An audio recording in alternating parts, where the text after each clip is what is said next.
रूप पाहतालो रूप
सर्व सुखाचे सर्व सुखाचे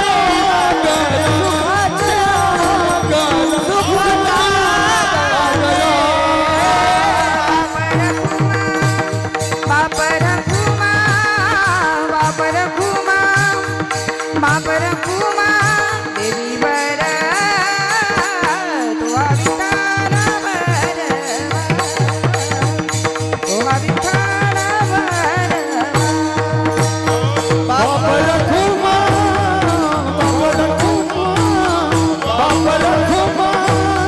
बापर खुमा देवी बर तुआ बर तुआ विठाल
दुर्बुद्धी ते मना कदा नुपसो नारायणा कदा नुपसो नारायणा कदा नुपसो नारायणा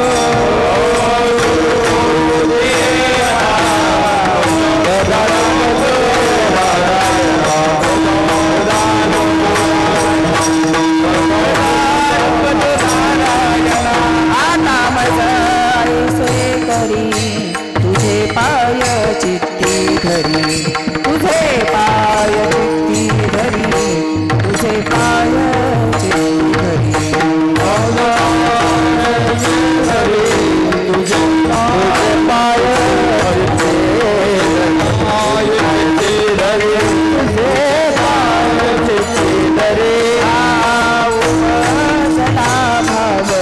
तुझे कृपे सिद्धी जावो तुझे कृपे सिद्धी जावो तुझे कृपे सिद्धी जावो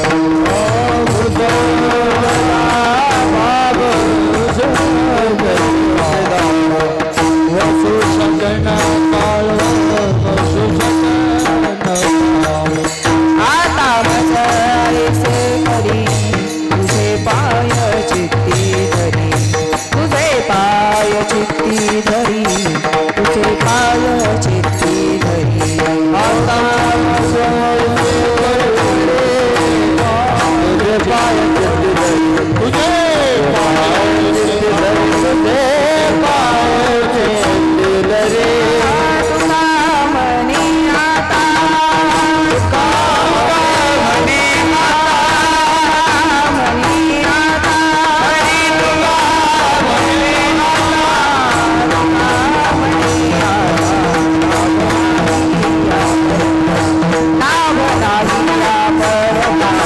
लाभ नाहिया परता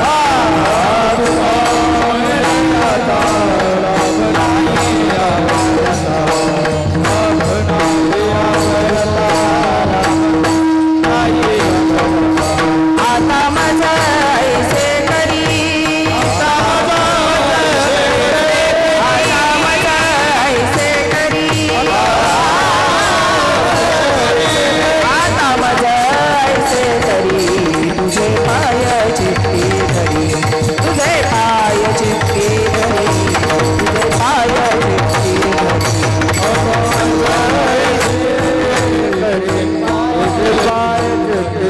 तुझे पाय चित्ती धरी तुझे पाय चित्ती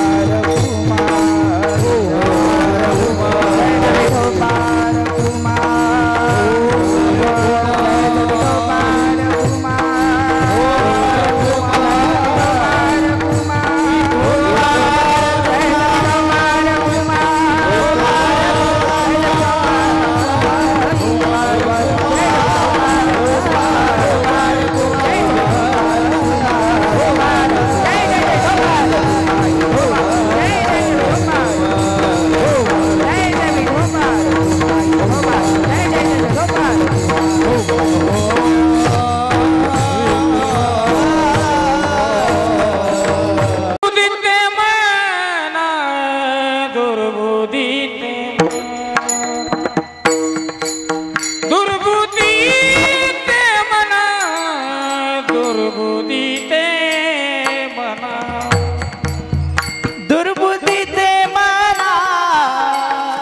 दुर्बुद्धि ते मना दुर्बुद्धि ते मना दुर्बुद्धि ते मना दुर्बुद्धि ते मना दुर्बुद्धि ते मना दुर्बुद्धि ते मना दुर्बुद्धि ते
तुझे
दुर्बुद्धी ते मना कदा नपजो नारायणा आता मजायसे करी तुझे पाय चित्ती धरी उपजला भाव तुझे कृपे सिद्धी जावो आता मजायसे करी तुझे पाय चित्ती धरी तुका म्हणे आता लाभ नाही या परता तुका म्हणे आता लाभ नाही या परता आता मजायसे करी तुझे पाय चित्ती धरी महायोगपीठे तटे भीमरथ्यां वरं पुण्डरीकाय दातुं मुनीन्द्रैः समागत्य तिष्ठन्तमानन्दकन्दं परब्रह्मलिङ्गं भजे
पांडुरंगा करू प्रथम नमन दुसरे चरण संतांचिया त्यांच्या कृपादाने कथेचा विस्तारो बाबाजी सद्गुरु दास तुका नमो ज्ञानेश्वरा निवृत्ती उदारा सोपान देवा मुक्ताबाई नमो त्रिभुवन पावनी अद्यत्रय जननी देवाची मस्तक हे पायावया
मस्तक हे पायावरी आवार करी संतांच्या दुर्बुद्धी ते मना दुर्बुद्धी ते म्हणा कदा नुपजो ना. थोडं कमी राहू द्या फक्त. हा लागतो मी लपेटीचा स्वर फक्त कमी.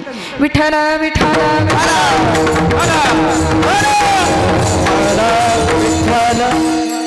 दुर्बुद्धी ते म्हणा कदा नुपजो नारायणा.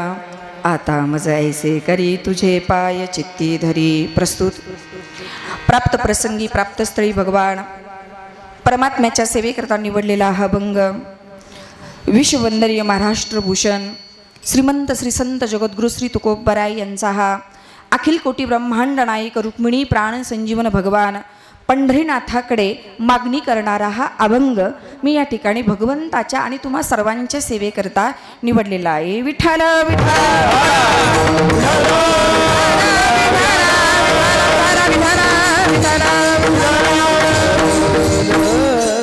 या अभंगाद्वारे जगद्गुरु श्री तुकोबराय या ठिकाणी रुक्मिणी प्राण संजीवन भगवान पंढरीनाथाकडे गोड अशा प्रकारची तुकोबराय मागणी करतात. तुकोबरायांच्या जर आपण अभंगाचा विचार केला तर ज्यावेळेस आपण गाथा पारायण करतो किंवा गाथा भजन करतो तर त्यावेळेस आपल्याला काही प्रकरणं सापडतात. असे वेगवेगळ्या प्रकरणाचे आपल्याला अभंग सापडतात. त्यामध्ये काही उपदेशपर प्रकरणातील असतात, काही नामपर प्रकरणातील असतात, काही स्तुतीपर, काही विरहणीपर, काही स्वार्थपर, काही नामपर, काही तीर्थाचा महिमा वर्णन करणारे, काही क्षेत्राचा महिमा वर्णन करणारे, काही तिथल्या देवतेचा महिमा वर्णन करणारे, अशा वेगवेगळ्या प्रकारचे तुकोबरायांचे अभंग आपल्याला पारायणामध्ये गाथा भजनामध्ये आपल्याला भजन करताना सापडतात. त्याचप्रमाणे मागणीपर प्रकरणातील काही तुकोबरायांचे अभंग आहेत आणि त्या एका अभंगामध्ये त्या अनेक अभंगापैकी हा एक अभंग भगवंताकडे मागणी करणारा हा मी या ठिकाणी सेवेकरता निवडलेला आहे. विठ्ठल विठ्ठल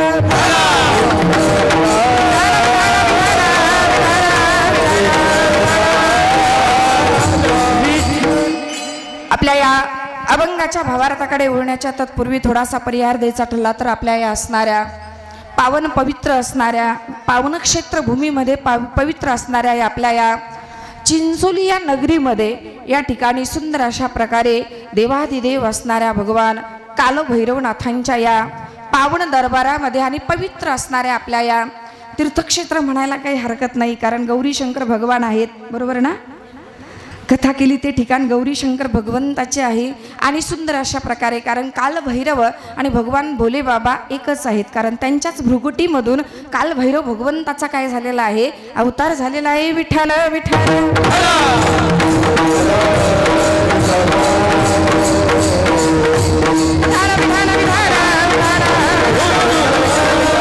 सुंदर अशा प्रकारे भगवान देवादिदेव असणाऱ्या कालभैरव भगवंताच्या या पावन दरबारामध्ये आपला हा सुंदर अशा प्रकारे श्रावण महिन्यामध्ये गोड अशा प्रकारचा अखंड हरिनाम सप्ताह चालू आहे आणि हरिभक्तपरायण कैलासवासी हरिभाऊ महाराज शिंदे अरणीकर यांच्या कृपा आशीर्वादाने आणि श्री काळभैरवनाथ मंदिरामध्ये या ठिकाणी श्रावण महिन्यामध्ये सुंदर अशा प्रकारे, कारण भगवंताचाच पूजेचा महिमा आहे आणि कालभैरव आणि भगवान भोले बाबा एकच आहे. मी तुम्हाला कथेमध्येही सांगितलं होतं की भगवंताच्या देवाधिदेव भगवान भोले बाबांच्या भृगुटीमधून ते ब्रह्मदेव खोटे बोलले होते, म्हणून ब्रह्मदेवाला शिक्षा घडवण्याकरता भगवान भैरवनाथांना भगवान भोले बाबांनी आपल्या भृगुटीमधून त्यांना प्रगट केला होता आणि ज्यावेळेस त्या ब्रह्मदेवाचं ते 5वं मुख उडवलं तेव्हा ब्रह्मदेवाच्या मागे ब्रह्महत्या लागली होती आणि ती ब्रह्महत्या त्या ठिकाणी काशी क्षेत्रामध्ये जाऊन पडली. त्याला कपाल तीर्थ म्हणतात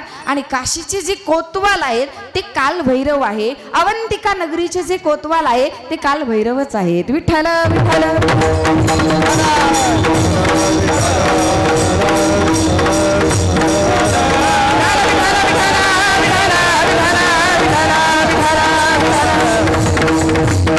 सुंदर अशा प्रकारे भगवान भोले बाबांचे स्वरूप असणारे भगवान देवादी देव भगवान कालभैरव भगवान आणि या कालभैरवांच्या स्तुती आपण काय वर्णन करणार, कारण भगवान भोले बाबा आणि कालभैरव एक असल्यामुळे की देव देव महादेव भूतात्मन भूत भावनः कालभैरवाची स्तुती म्हणा किंवा भोले बाबांची स्तुती म्हणा. कालभैरवांची जरी स्तुती करायला गेलो ना आपण तर भगवान भोले बाबांची आणि कालभैरवाची स्तुती जर वर्णन करायची झाली तर पुष्पदंत म्हणतात ती आपल्यासारख्या सर्वसामान्याला वर्णन करता येणार नाही. सुंदर त्या ठिकाणी पुष्पदंतांनी वर्णन केलं की असितगिरी समम स्यात् कज्जलम सिंधु पात्रे सुरतरु बरशाखा लेखनी पत्र मूर्वी लिखत यदि गृहीत्वा शारदा सर्वकालम तदपि तव गुणानामीश पारन्नयाति।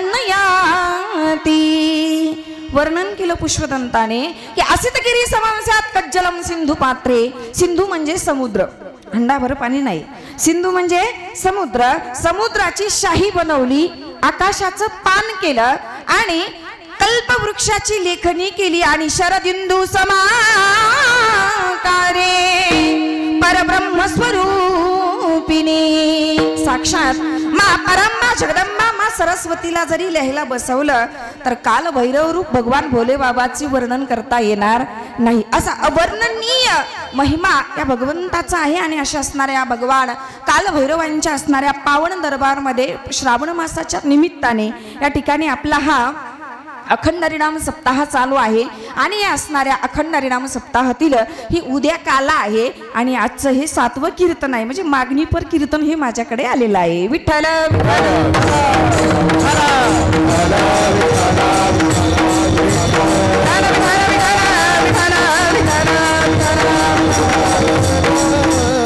गेल्या 6 दिवसापासून या ठिकाणी ज्ञानाची गंगा नामाची गंगा ओतून वाहत आहे आणि या ज्ञानगंगाच्या प्रवाहामध्ये तुम्ही सर्वजण नाहून निघत आहात।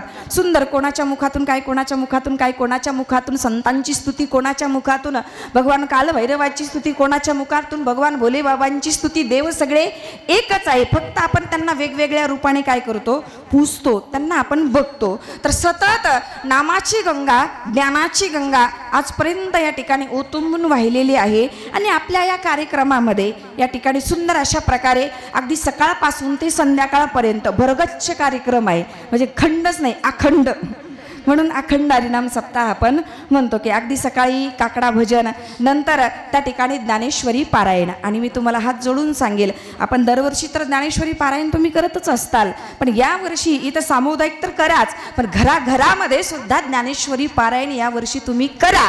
याचं एकच कारण आहे की ज्या ज्ञानोबारायांनी अमृताचं ताट आपल्या समोर लिहून ठेवलेलं आहे ना, अमृताचं ताट आपल्या समोर भरून ठेवलेलं आहे, फक्त त्या ताटातला घास घ्यायचा आहे आणि आपल्याला आपल्या मुखामध्ये टाकायचं आहे। कारण ज्ञानोबारायांच्या आपल्यावर अगणित अशा प्रकारचे काय आहेत, उपकार आहेत। आणि सांगू तुम्हाला की संस्कृताची गाठी उघडून ज्ञान दृष्टी केली से मराठी गीता देवी। ज्ञानोबारायांनी संस्कृत भाषा, आता मला माहित नाही कारण मला बोलायला वेळच भेटला नाही, ज्ञानेश्वरी पारायणाला किती लोक बसले होते, तरी पण त्या मानाने बरे गावाच्या गाव किती संख्येचं आहे आ? मग काहीच नाही। विठ्ठल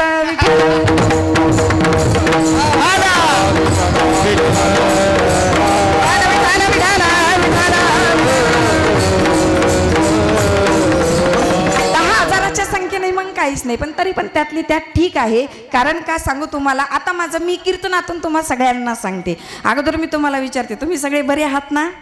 म्हणजे मला ओळखलं ना तुम्ही? हां, म्हणजे ठीक आहे, म्हणजे तुम्हाला बोलायला मला अडचण नाही, म्हणजे मला वाटलं तुम्ही ओळखलंच की नाही काय माहीत मला। तर माझी तुम्हाला हात जोडून विनंती राहील की प्रत्येकाने या वर्षी अगदी पाडव्यापर्यंत घराघरामध्ये ज्ञानेश्वरी पारायण करा। ज्ञानोबारायांचे आपल्यावर अगणित उपकार आहे। भगवान देवादिदेव असणाऱ्या भगवान श्यामसुंदर आणि धुभिन्नली जगापुरती श्रीकृष्ण गाय किंवा झाले अर्जुनाचे निमिसे जगत उद्धरण। अर्जुनाच्या निमित्ताने भगवान श्रीकृष्णाने अर्जुनाला गीता सांगितली, सगळ्यांना माहित आहे। सेनयोर उभयोर मध्ये अर्जुन स्वतः म्हटला होता, देवा दोन्ही सैन्याच्या मध्ये नेऊन माझा रथ काय करा, उभा करा। उभा केला, तिथे गेल्यानंतर देव म्हटले, अर्जुना धनुष्य घे आणि युद्ध करायला सज्ज हो। तर अर्जुनाच्या 2च वाक्यामुळे आपल्याला ज्ञानेश्वरी पर्यंत आपण पोहोचतो झालेलो आहे। जर तेवढे 2 वाक्य अर्जुन बोलला नसता तर गीता ग्रंथ पुढे तयार झाला नसता। अर्जुन काय म्हटला, देवा मी युद्ध करायला तयार आहे, पण माझ्या विरुद्ध बाजूला आता कोण भांडायला पुढे आला त्याच्यासोबत बघावं की लागेल की नाही, की भांडणारा मनुष्य कोण आहे, युद्ध करणारा कोण आहे। तर भगवंत म्हणाले, काही हरकत नाही अर्जुना बघ। आणि अर्जुनाने ज्यावेळेस समोर बघितलं तर त्यावेळेस अर्जुन म्हटला, देवा आता हे धनुष्य मी इथंच ठेवतो, आता मला युद्ध करायची इच्छा नाही। का का नाही देवाने विचारला, अरे अर्जुना, अरे तूच मला दोन्ही सैन्याच्या मध्ये रथ उभा करायला सांगितला आणि आता तू पळकुटीपणा करतोस, युद्धाच्या मध्ये आलास, दोन्ही सैन्य इकडून इकडून उभा आहे आणि आता तू नको म्हणतोस युद्ध करायला का? अर्जुन म्हणतो, देवा युद्ध करायला मी घाबरत नाही, पण देवा बघ ना समोर कोण कोण आलेला आहे की भीष्म द्रोण तटा जय धृतजला गांधार नीलोत्पला शल्यग्राहवती कृपेन वहनी कर्णेन वेला कुला अश्वत्थाम विकर्ण घोर मकरा दुर्योधना वर्तिनी सोतिर्णः खलु पांडवैरण नदी कैवरत केशवः की हे देवा माझ्या विरुद्ध बाजूला बघ ना कोण कोण आलेले आहे. अर्जुनाने सांगितलं, भीष्म द्रोण तटा जय धृतजला गांधार नीलोत्पला. भीष्माचार्य आहेत, कृपाचार्य आहेत, द्रोणाचार्य आहेत, ज्यांच्या कडा खांद्यावर मी लहानाचा मोठा झालो. नवे नवे मला ज्यांनी कला विद्याकला शिकवली, ज्यांनी मला धनुर्धर बनवलं असे द्रोणाचार्य आहेत, कृपाचार्य आहेत, भीष्माचार्य आहेत. यांना मारायला मी काही भस्मासूर नाही. हा अर्जुनाला मोह झाला होता, सगळ्यांना माहीत आहे. पण अर्जुना करता माझा भगवंत महाराज देवपणा सोडला. अगोदरच त्यांनी सेवा धरली होती की ध्वजस्तंभावरी वानरू मूर्तिमंत शंकरू सारथी शारंग धरू अर्जुनीसी. अर्जुनाचा सारथी झाला होता. एवढ्यामध्ये ठीक होतं ना महाराज? का अर्जुनाचा काय अधिकार कमी नव्हता? सगळे होते तिथं, पण अर्जुनाच्याच रथाचा सारथी झाला होता. याच्या पुढे सांगते, बरं सारथी होऊन थांबला नाही तर त्याला मोह झाला तर आपण देव होय गुरु. आपला देवपणा बाजूला ठेवला, अर्जुना करता देव गुरु झाला. आणि जेन सांगेची पितया वसुदेवासी, जेन सांगेची माता देवकीसी, जेन सांगेची बंधू बळीभद्रासी, ते गुह्य अर्जुनासी बोलत असे किंवा सांगत असे. गुह्यातलं गुह्य तत्वज्ञान माझ्या श्यामसुंदराने जे आई वडिलांना सांगितलं नाही, जे बंधुबळी भद्राला सांगितलं नाही, ते गुह्यातलं गुह्य तत्वज्ञान अर्जुनाला सांगितलं. का सांगितलं याचंही तुम्हाला कारण सांगते. कारण तिथे दुसरेही त्याचे भाऊ होते ना, पण अर्जुनाचा अधिकार काय आगळा वेगळा होता. कारण सांगू, आपल्या सगळ्यांच्या अंगावर 3.5 कोटी रोम आहेत, त्याला आपण लव म्हणतो, ते रोम आहेत. पण सांगू तुम्हाला, आपल्या 3.5 कोटी केसापैकी मला माहित नाही कुठल्या केसातून कृष्ण कृष्ण निघत असेल. कारण मुखाना म्हणायला सुद्धा कीर्तनात सांगावं लागतं, म्हणा विठ्ठल विठ्ठल विठ्ठल विठ्ठल.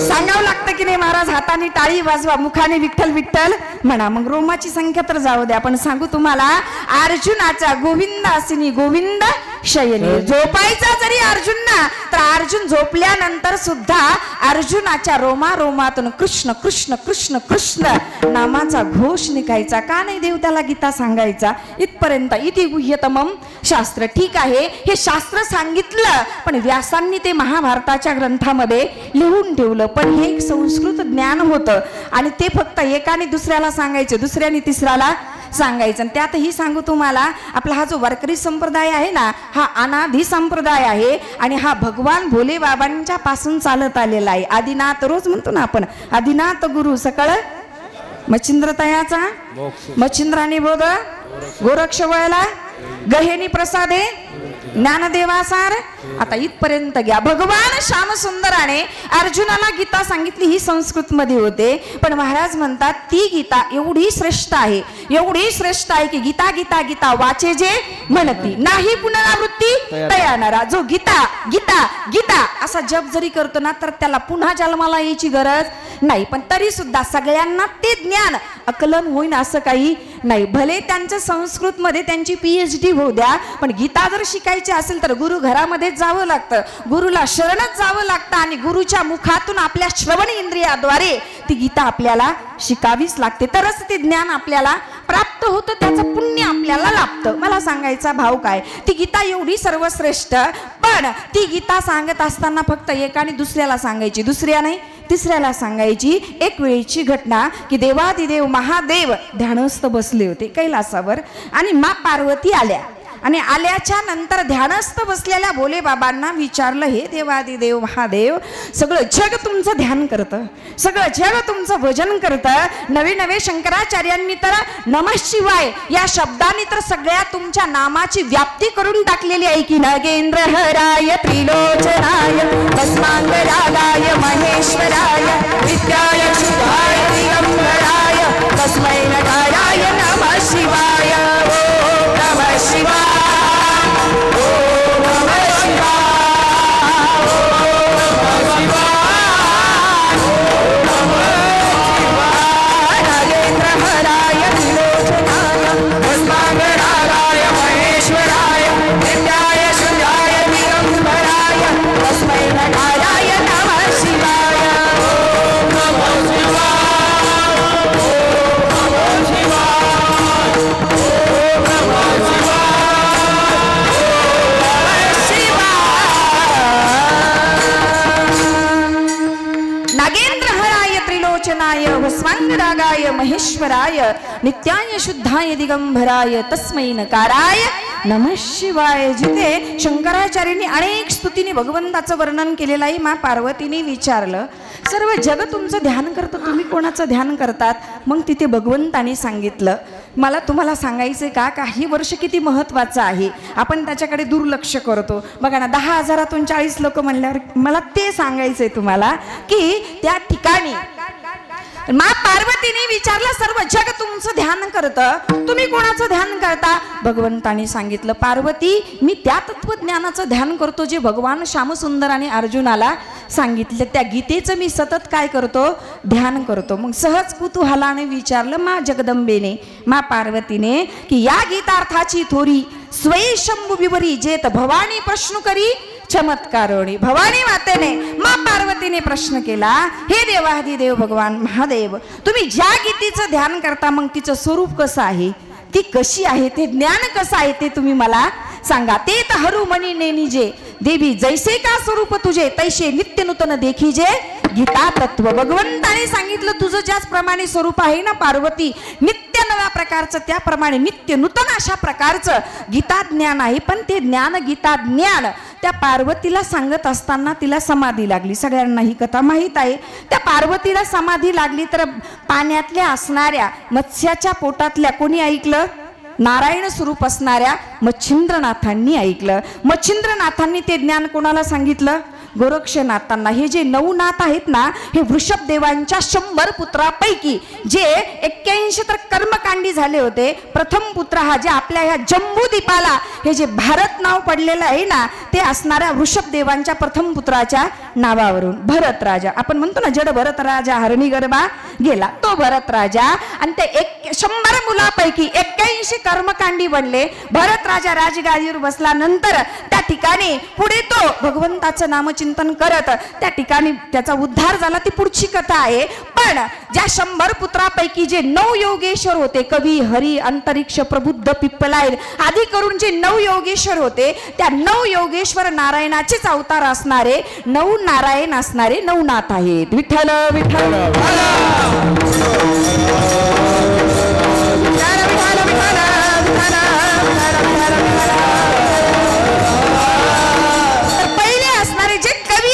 ते असणारे कोण आहेत? मच्छिंद्रनाथ आहे. कवी हरी अंतरिक्ष प्रबुद्ध पिप्पलायन असे जे 9 नाथ आहेत. मग मच्छिंद्रनाथांनी ते ज्ञान ऐकलं. मच्छिंद्रनाथांनी गोरक्षनाथांना, गोरक्षनाथांनी गहिनीनाथांना, गहिनीनाथांनी निवृत्तीनाथांना इथपर्यंत ही परंपरा आली. फक्त एका हृदयरूपी संदुकेतून दुसऱ्या हृदयरूपी संदुकीत हे ज्ञान दिल्या जात होतं. म्हणजे एकाने सांगायचं दुसऱ्याने ऐकायचं, परत दुसऱ्याने तिसऱ्याला सांगायचं, त्याचा विस्तार केला नाही. पण ते ज्ञान माझ्या ज्ञानोबारायांपर्यंत आलं ना तर माझ्या ज्ञानोबारायांनी त्या ठिकाणी ते ज्ञानोबारायांनी फक्त एकट्याजवळच ठेवलं नाही किंवा एक शिष्य बनवला नाही तर ज्ञानेश्वरीच्या रूपाने प्रगट गुह्य बोले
त्या ठिकाणी महाराज म्हणतात किंवा ब्रह्मानंद लहरी प्रगट केली. भगवान ज्ञानोबारायांनी ते ब्रह्मानंद रूपी असणारी गीता अलंकार नाम ज्ञानेश्वरी ब्रह्मानंद लहरी प्रगट केली. जे गीता रूपी ज्ञान फक्त एकाने दुसऱ्याला, दुसऱ्याने तिसऱ्याला, तिसऱ्याने चौथ्यांना निवृत्तीनाथांपर्यंत आलं. पण ज्ञानोबारायांचे आपल्यावर खरोखर उपकार आहेत की नाही, म्हणून त्यांना म्हणतात ना, साधकांचा मैबाप दर्शने हरे ताप सर्वाभूती सुखरूप ज्ञानोबा माझा. त्याच भगवंताने शिवतो निवृत्ती विष्णू ज्ञान देव पायी सोपान तो ब्रह्मा मूळ माया मुक्ताई किंवा महाविष्णूचा अवतार सखा माझा ज्ञानेश्वर. त्याच भगवान विष्णूंच्या अवतार असणारे ज्ञानोबाराय. त्या ज्ञानोबारायांनी ते गीता ज्ञान संस्कृत मध्ये होतं ते मराठीत केलं, मराठीतच केलं. आणि नंतर मग भानुदासाच्या कुळी महाविष्णूचा अवतार. क्षेत्र प्रतिष्ठान वसती गोदावरी तीर. ज्या क्षेत्र प्रतिष्ठान नगरामध्ये भानुदास महाराजांच्या कुळामध्ये ज्या नाथत्रयांचा जन्म झाला,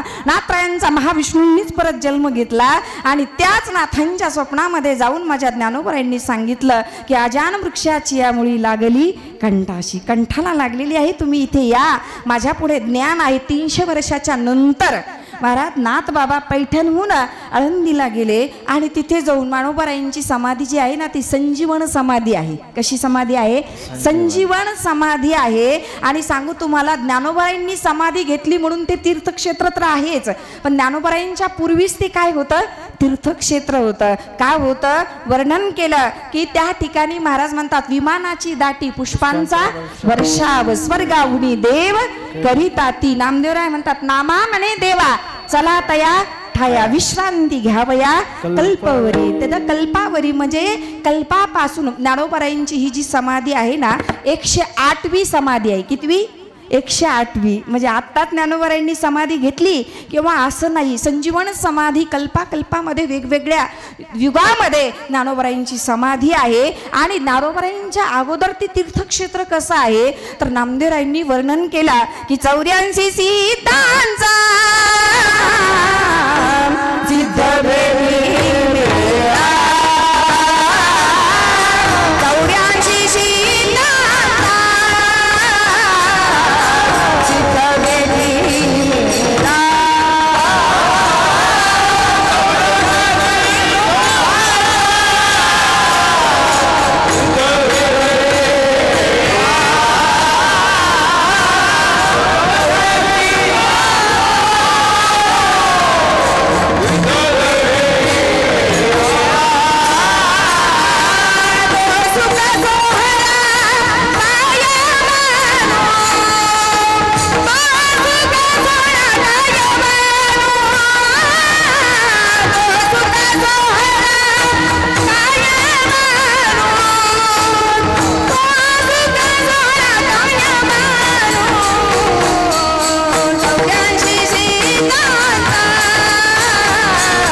नाही. 84 सिद्धांचा सिद्ध भेट मिळा. आणि का आहे? का तीर्थक्षेत्र आहे तर पहिलंच चरण आहे या अभंगाचा. आळंदी हे गाव पुण्यभूमी ठाव दैवताचे नाव सिद्धेश्वर भगवान सिद्धेश्वर देवादी देव महादेव पूर्वीपासूनच तिथे आहेत आणि तिथे असल्यामुळे ते तीर्थक्षेत्र पहिलंच होतं आणि ज्ञानोबा आल्याच्या नंतर तर काय वर्णन करावं, काय तिथल्या तीर्थाचा महिमा वर्णन करावा, म्हणून वर्णन अवर्णनीय अशा प्रकारचा महिमा आहे. मला सांगायचा भाव ते एकच की त्या ज्ञानोबारायांनी भगवान परमात्म्याने ज्ञानोबारायांचा अवतार घेतला आणि ती संस्कृत भाषेतली गीता मराठीमध्ये केली आणि मराठीमध्ये करून 56 भाषेचा केला असे गौरव भवरनवी नाव उभारिली. ज्ञानोबारायांनी ज्ञानेश्वरी ग्रंथामध्ये फक्त मराठीच भाषा नाही 56 भाषा लिहून ठेवल्या. आणि सांगू तुम्हाला, जो ज्ञानेश्वरी ग्रंथ वाचतो ना, आपल्या सगळ्यांना माहीत आहे, सगळ्यांना प्रमाणही पाठ आहे, आपण सतत ज्ञानेश्वरीचा आपण भाव ऐकतो. नाथ महाराज म्हणतात ना, तेच ज्ञानेश्वरी वाचे बदता साचे भयकारी काळाचे नाही तया. नाही तुम्हाला वाचायचा कंटाळा आला ना तर नाथ महाराज म्हणतात तेच ज्ञानेश्वरी वाचे बदता साचे. ज्ञानेश्वरी ज्ञानेश्वरी ज्ञानेश्वरी असं म्हणा, तुम्हाला कळी काळाची भीती राहणार नाही. कारण स्वमुखी आपण सांगितो श्री विष्णू श्री गीता हा प्रश्न अर्जुनेसी, याच्यात तुम्ही शंका धरू नका. त्याच्या पुढे जाऊन सांगू तुम्हाला ती ज्ञानेश्वरी ग्रंथ किती श्रेष्ठ आहे सांगू तुम्हाला. आता तर सगळ्यांना वाचता लिहिता येतं, पण जनाबाई वर्णन करतात, ज्ञान होये मुडा अति मूर्खा त्या दगडा. दगड असू द्या हो, ज्ञान होये मुडा अति मूर्खा त्या दगडा. ज्ञान होये अज्ञानासी ऐसा वरया टिकेसी. मूड असू द्या, दगड असू द्या, त्याने फक्त हात फिरू द्या, त्याला वाचता जरी नाही आलं तर ज्ञानेश्वरी एवढी श्रेष्ठ ग्रंथ आहे ज्ञानोबा यांचा की ज्ञानेश्वरी ज्ञानेश्वरी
त्यांच्या कृपेने. तर नामदेव यांनी वर्णन केलं की नामा म्हणे ग्रंथ श्रेष्ठ ज्ञान देवी एक तरी ओवी अनुभवावी. नामदेव यांनी गोड वर्णन केलं की ज्ञानोबारायांनी जो ग्रंथ लिहून ठेवला, शके 1212 उत्तरे तै टीका केली, ज्ञानेश्वरी सच्चिदानंद बाबा आदरे लेखकुपई झाला. मेले माणूस जित उठविले. एका मेलेल्या माणसाला जिवंत करून परत ती संस्कृत भाषा मराठीमध्ये केली आणि सुंदर ज्ञानेश्वरी ग्रंथ लिहून ठेवला. मग ज्ञानेश्वरी ज्ञानेश्वरी माऊली माऊली माऊली जरी म्हटलं ना, तुम्ही महाराज ज्ञानेश्वरी ग्रंथ वाचायला, एक ओवी वाचायला चहा प्याय एवढा सुद्धा वेळ लागत एक कप चहा प्यायला बराच वेळ लागतो, तेवढ्यामध्ये 1 ओव्या वाचून होतात. पण माणसं काय, आम्हाला वेळच नाही, आम्हाला वेळच नाही. महाराज, वेळ सगळ्यांसाठी काढावा लागतो. वेळ हा कोणासाठीच नसतो आणि वरचा वेळ आल्यावर तो आपल्याला सांगून येत नसतो. आणि सांगू तुम्हाला, ज्ञानेश्वरी ग्रंथावरती नुसतं माऊली माऊली माऊली, तुम्ही जीवनामध्ये ज्ञानेश्वरी आणि गाथा आपल्यासा करा, तुम्हाला कुठल्याच ग्रंथाकडे बोट ठेवायची गरज पडणार नाही. कारण ज्ञानेश्वरी ग्रंथ आणि ग्रंथा ग्रंथ गाथा हा पंचम वेद म्हटलेला आहे. आणि जो ज्ञानेश्वरीवरती बोट ठेवतो ना, त्याचं बोट माझे ज्ञानोबाराय जीवनभर सोडत नाही. एवढा ज्ञानेश्वरी ग्रंथ श्रेष्ठ आहे. म्हणून ज्ञानेश्वरी ग्रंथाचं पारायण आपण करायला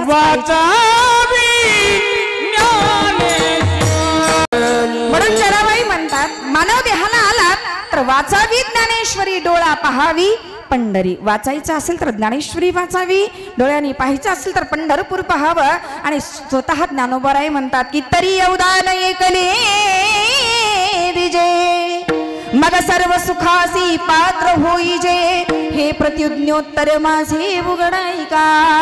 ज्ञानोबाराय म्हणतात, जो ज्ञानेश्वरी ग्रंथ वाचेल, जो श्रवण करेल, जो पठण करेल आणि जो पारायण करेल ना, तर माझी प्रतिज्ञा आहे. माऊली स्वतः म्हणतात, तो सर्व सुखाला काय होईल, प्राप्त होईल. आणि अनुभव घेऊन बघा, नित्य नेमाने एक तरी ओवी जरी आपण वाचली ना, तर तुम्हाला अपयश जीवनामध्ये कशाला म्हणतात ना, हे बघायलाही मिळणार नाही. म्हणून माझे हात जोडून विनंती राहील, आता पारायणाला कमी बसली तर बसा, पण पाडव्यापर्यंत अजून एखादं सामुदायिक पारायण करता आलं तर करा. मंदिरामध्ये एवढं मोठं मंदिर आहे, तुम्हाला पावसा पाण्याची भीती नाही, कशाचीच भीती नाही. भैरवनाथाचा एवढा मोठा पावन दरबार आहे आणि घराघरामध्ये करा. कारण ज्या ज्ञानोबारायांनी अमृताचं ताट आपल्या समोर ठेवलेलं आहे ना, त्या ज्ञानोबारायांना या भूतलावर येऊन या वर्षी 750 वर्ष काय होत आहेत, पूर्ण होत आहेत. आणि सांगू तुम्हाला, देवाला आणावं लागतं, पण हे संत आलेले आहेत. स्वतः भगवान म्हणतात ना की यदा यदा हि धर्मस्य ग्लानिर्भवति भारत अभ्युत्थानमधर्मस्य तदात्मानं सृजाम्यहं परित्राणाय साधूनां विनाशाय च दुष्कृतां धर्म संस्थापनार्थाय संभवामि युगे युगे. धर्माचं रक्षण करण्याकरता देवाला आणावं लागतं. का? जब जब होई धर्म की हानी, बाळ ही असुर अधम अभिमानी, तब तब प्रभू धरी विविध शरीरा. तुलसीदासांनी वर्णन केलं. असू द्या, भगवंताला आणावं लागतं. आणि लाही रूपा बळे करुणी खळे हरिदासी. पण महाराज संतांचं तसं नाही ना. अवतार तुम्हा धराया कारण उद्धरया जन जड जीवा. आपल्यासारख्या जड जीवांच्या उद्धाराकरता हे संत आलेले आहेत. आणि ज्ञानोबाराय आदी संत येऊन आपल्या उद्धारासाठी एवढं सगळं करून ठेवलेलं आहे. आणि अशा ज्ञानोबारायांचे जगावर अगणित उपकार आहेत. तर अशा ज्ञानोबारायांना अवताराला येऊन यावर्षी 750 वर्ष झाले. या निमित्ताने घरोघर आपण प्रत्येकाकडून पारायण करून घ्यावं. आणि अजून एकदा सगळ्यांनी हजाराच्या संख्येने बसून एकदा का होईना पाडव्यापर्यंत पारायण करा. विठ्ठल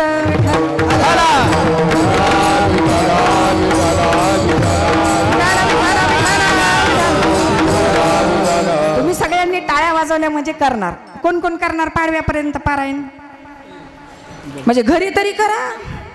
असे मनमोकळेपणाने हात वर करा ना. तुमच्याकडून कुठं दक्षिणा घ्यायची मला? असे वर हात करा. करताल ना? करा करा. एकाने केले तर दुसऱ्याला निर्माण होईल इच्छा. ज्ञानेश्वरी ग्रंथ हा सर्वश्रेष्ठ ग्रंथ आहे. म्हणून सुंदर तुम्ही ज्ञानेश्वरी पारायण करता. म्हणजे इथून इतक्यापर्यंत लांबलो तुम्ही 40 बसल्यामुळं. हां, म्हणजे तुम्ही पुढे अजून पुढे जास्त संख्येने बसाल. आणि पाडव्यापर्यंत तुम्ही घरोघरात मध्ये तुम्ही पारायण करा. ज्याच्याकडे ज्ञानेश्वरी नसेल ना, मला संपर्क साधा. मी तुमच्यापर्यंत ज्ञानेश्वरी पोस्ट करेल. मग तुम्ही म्हणा आमच्या सगळ्या गावाला, तुमच्या सगळ्या गावाला जेवढ्या ज्ञानेश्वरी लागतील ना तेवढ्या मी पोस्ट करेल. पण तुम्ही ज्ञानेश्वरी पारायण करा. विठ्ठल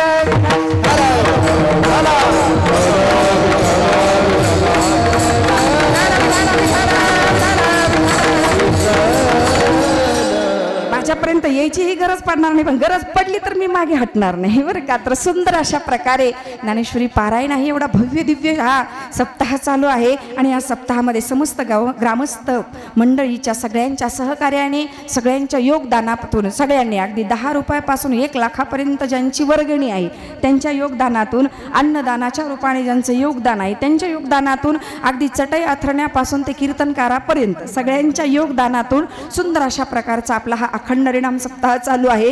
या सप्ताहामध्ये दोन्हीही मृदंगाचार्य महाराज आदरणीय हरिभक्तपरायण गोपाळजी महाराज त्यांची गोड अशा प्रकारची मला साथ आहे।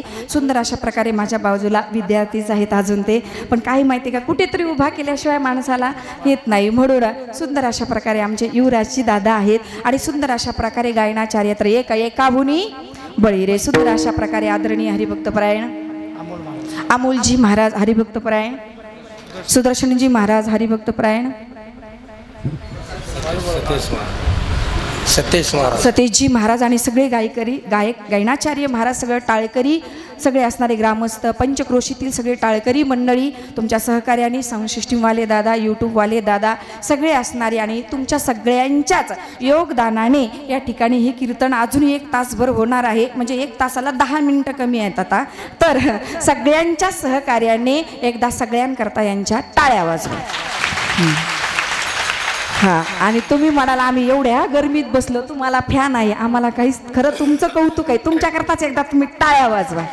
हां, सगळे अगदी महिला मंडळ, पुरुष वर्ग, एवढी गरमी आहे, खूप गरमी आहे, इथं उभा राहण्याला फॅन आहे पण बसणाऱ्याला खूप गरमी आहे, तर एवढ्या गरमीमध्ये सुद्धा तुम्ही कीर्तनाला अगदी स्थिर, कोणी न बोलता न उठता अगदी स्थिरपणे तुम्ही कीर्तन ऐकता, तर एकल्याचा नभे खेळ म्हणून मेळ मिळविला किंवा जमविला। सगळ्यांच्या सहकार्याने हे सप्ताह आणि कीर्तन चालू आहे आणि या कीर्तनातली ही शेवटच्या दिवसाची सेवा सांगू तुम्हाला। पहिल्या दिवशी, शेवटच्या दिवशी आणि काल्याच्या दिवशी थोडा कीर्तनकार बांधलेला असतो, मध्ये कोणता अभंग घेतला तरी चालतो, पण पहिल्या दिवशी त्या ठिकाणी सकळ मंगळनिधी श्री विठ्ठलाचे नाम आधी काल्याच्या, कारण कीर्तनाचे 3च प्रकार आहे वारकरी संप्रदायामध्ये। ज्या कीर्तनामध्ये नामाचा उच्चार केला जातो त्याला नामसंकीर्तन म्हणतात, ज्या कीर्तनामध्ये भगवंताच्या गुणाचं वर्णन केलं जातं त्याला गुणसंकीर्तन म्हणतात, आणि ज्या कीर्तनामध्ये भगवंताच्या लीलांचं वर्णन केलं जातं त्याला लीला संकीर्तन म्हणतात। मग ज्या कीर्तनामध्ये फक्त पोट भरून हसावं लागतं त्याला काय म्हणतात, याला नाव नाही। विठ्ठल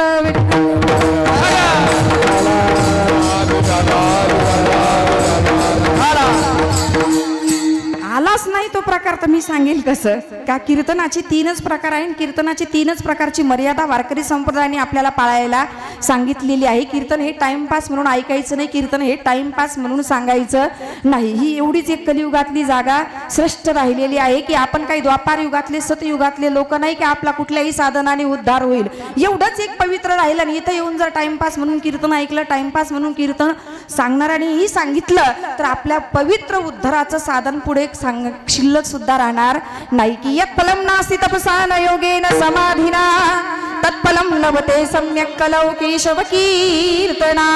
कलियुगे उद्धार हरीचा नाम, कलियुगे उद्धार हरीचा नाम, कलियुगे उद्धार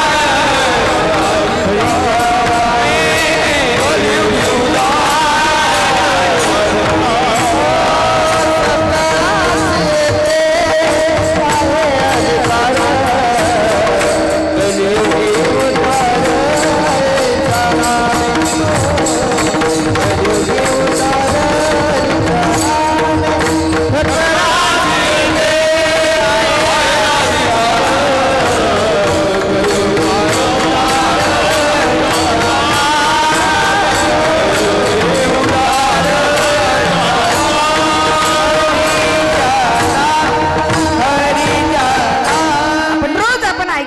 कलियुगी उद्धार हरीच्या नामे, हरीच्या नामानेच आपला कलियुगामध्ये उद्धार होणार आहे। आणि कीर्तन कशाला म्हणतात सगळ्यांना माहित आहे, कीर्तन चांग होय अंग हरी रूप। कीर्तन कशाला म्हणतात, जेणेकरून मूर्ती ठसावी अंतरी श्री हरीची, ऐसी कीर्तन मर्यादा आहे संतांच्या घरची। की ज्या कीर्तनामध्ये थोड्या वेळा करता का होईना, निदान 1 तास सगळ्या मिळून बोलणाराला 1 तासच असतो, निदान त्या 1 तासामध्ये क्षणभर का होईना पण हरी आपल्या कानातून हृदयापर्यंत पोचत झाला असं तरी वाटलं पाहिजे ना। कारण सांगू तुम्हाला, सासू सून सासरा गाव गल्ली जिल्हा सांगण्यासाठी कीर्तनाची गादी नाहीये। मग सासू सून हे सांगण्यासाठी कितीतरी मोबाईल भरलेले ना महाराज आपल्याकडं, कितीतरी टाइमपास आहे। आणि एवढा मोठा खटाटोप करून मी तुम्हाला सांगितलं ना, अगदी 10 रुपये ज्यांनी वर्गणी दिली, अगदी 1 अन्नदान, 1 मनुष्य अन्नदान ज्यांनी केलं, 1 चटाई ज्यांनी उचलली, अगदी सगळ्यांचं या ठिकाणी सहकार्य आहे। 10 रुपयापासून लाख रुपये वर्गणी देणाऱ्यापर्यंत, चटाई उचलण्यापासून अन्नदानापर्यंत सगळ्यांचं योगदान आहे. सगळ्यांचं योगदान आहे अन्नदानाच्या रूपाने, श्रमदानाच्या रूपाने आणि त्या ठिकाणी धनदानाच्या रूपाने. आणि इथं येऊन तुम्ही 2-2, 3-3 तास बसता, तुमच्या मांड्या दुखतात, कंबर दुखतात आणि मग इथे येऊन जर आपण टाइमपास घरी घेऊन जायचा तर मग आपण टाळी कुठे वाजवायची, विठ्ठल विठ्ठल कुठं म्हणायचं. करावे कीर्तन मुखी गावे हरिचंद्र, मुखी गावे हरिचंद्र, मुखी गावे हरिचंद्र. घ्यावं यालाच कीर्तन म्हणतात. नामसंकीर्तन, गुरुसंकीर्तन, लीला संकीर्तन. सकळ मंगळनिधी श्री विठ्ठलाचे नाम आधी पहिल्या दिवशी लीलेच्या उद्याच्या कीर्तनामध्ये त्या ठिकाणी भगवंताच्या लीला वर्णन करायच्या. त्याही द्वारकेतल्या नाही, मथुरेतल्या नाही, फक्त गोकुळातल्या आणि वृंदावनातल्या. चरित्र ते उच्चारावे केले देवे गोकुळी. आणि शेवटच्या दिवशी 6 दिवस केलेली सेवा ती भगवंताच्या चरणावर रुजू करायची आणि त्या रुजूचा मोबदला आपल्याला घ्यायचा काय मिळतो? अधिकार मिळतो. म्हणून शेवटच्या दिवशी भगवान भैरवाच्या चरणावर, भगवान पंढरीनाथाच्या चरणावर आपण काय करावं? मागणी मागावी. म्हणून आजचा मागणीचा दिवस आहे आणि बरोबर आपल्याकडे पाऊण तास राहिलेला आहे. मी बरोबर अभंगही सोडते, तुम्ही काळजी करू नका. पण तत्पूर्वी माझी तुम्हाला हात जोडून विनंती राहील की अगदी 2च मिनिटं फक्त सगळ्यांनी हात वर करा आणि ज्यांच्या पावन दरबारामध्ये आपण आहोत ना त्यांचं 1-2 मिनिटं एक भजन करा. फक्त 2च मिनिटं त्या भैरवनाथाकडे एकच मागणी मागा. अशीच आमच्या हाताने टाळी वाजवू द्या आणि आमच्या मुखाने तुमचं नामस्मरण. हात मोकळे करा ना, मी जालन्याला नाही घेऊन जाणार तुमच्या हात. अशी वरती हात करा आणि मंदिरात बघा कसा आवाज घुमतो ते. भैरवनाथाय नमो, भैरवनाथाय, भैरवनाथाय नमो,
वाटलं की नाही कीर्तनात बसलो? अशात टाळ्या वाजवा. विठ्ठल विठ्ठल.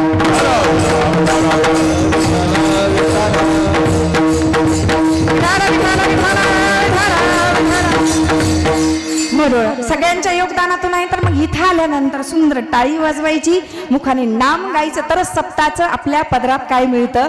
फळ मिळतं. आणि 6 दिवस आपण सेवा केली ना, आज आपला अधिकार आहे की या 6 दिवसाच्या सेवेचा मोबदला त्याच्याकडे मागायचा. आणि तोच मोबदला मागण्याकरता आज पंढरीनाथाकडे तुकोबाराय काय करतात? मागणी करतात. आणि मागणी करत असताना वेगळ्या प्रकारची मागणी करतात. तुकोबारायांच्या जर आपण अभंगाचा विचार केला, नवे नवे तुकोबारायांचा जर आपण विचार केला तर सगळ्यांना आपल्याला संतांचे चरित्र माहीत आहे की तुकोबारायांचा जर आपण विचार केला तर तुकोबारायांच्या पिढीमध्ये अगदी वंशानुवंश पंढरीनाथाची काय होती?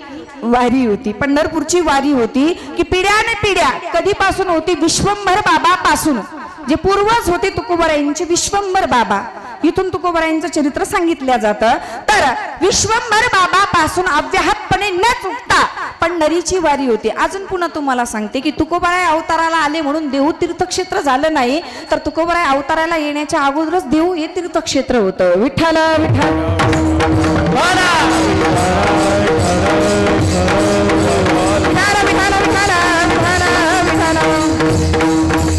तर कसं होतं? तर विश्वंभर बाबा महिन्याला पंढरपूरची वारी करायची. आपण करतो का महिन्याला?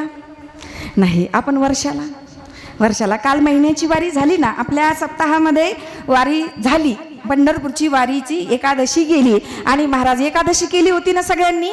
वा वा. एकादशीचा अन्नपान जे नर करती भोजन श्वान विष्टे समान अधम नर जाना. एकादशीच्या दिवशी घरात अन्न शिजलं नाही पाहिजे महाराज, नाहीच अन्न शिजलं पाहिजे. एकादशीच्या दिवशी जो अन्न ग्रहण करतो ना तो विष्टा ग्रहण केल्याचं पाप त्याला लागतं. सांगू तुम्हाला, नामदेवराय एवढी कडक एकादशी करायची, एवढी करायची की देवाने एकदा परीक्षा घेतली महाराज नामदेवरायची. वारीचं सांगते, नामाचं सांगते. आता आली एकादशी, गेली काल, नाही कालची धरली तर पुढची तरी धरतील न धरणारे.